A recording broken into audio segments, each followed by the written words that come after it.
साथ संगत जी प्यार से कहना, धन निरंकार जी। साथ संगत जी आशा करती हूँ कि आप जी अपने अपने घरों में सतगुरु माता जी की कृपा से स्वस्थ होंगे। दासी आशा करती है कि जो आज दासी कहानी लेकर के आई है वे आप जी संतों को जरूर पसंद आएगी। कहानी का नाम है सलाह। तो आओ चलते हैं इस कहानी की ओर। एक अमीर आदमी अचानक बीमार पड़ गया। उसका बेटा किसी दूसरे शहर में गया था।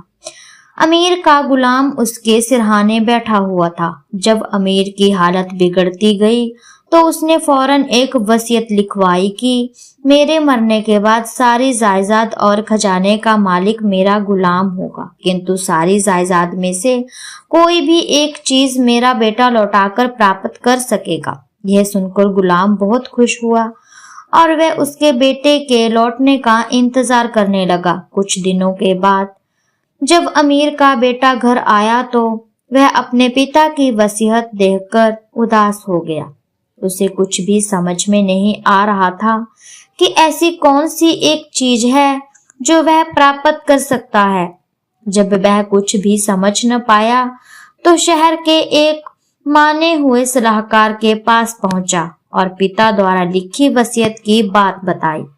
सारी बात सुनकर सलाहकार मुस्कुराया, फिर बोला, तुम्हारे पिताजी वास्तव में बहुत बुद्धिमान थे। अब तुम फौरन जाकर एक चीज की जगह उस गुलाम को मांग लो। अमीर बेटे ने ऐसा ही किया और सारी जायदाद के साथ ही उस गुलाम का भी मालिक बन गया।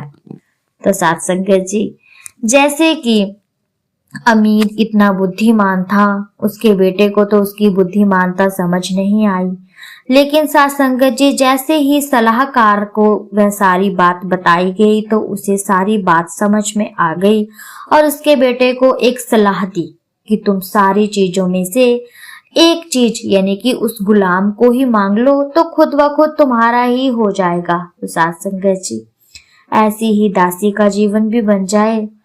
साथ संगत जी सतगुरु माता जी ने हमें ये ब्रह्म ज्ञान की दात बख्शी है, इस पर चलना रहना और बसना आ जाए।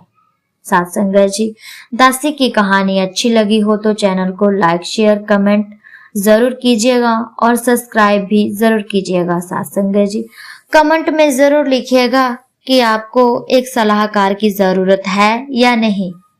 साथ संगत जी ऐसी ही प्रेरणादायक कहानियां दासी आप जी के सामने लेकर के आती रहेगी। तब तक के लिए साथ संगत जी धन निरंकार जी।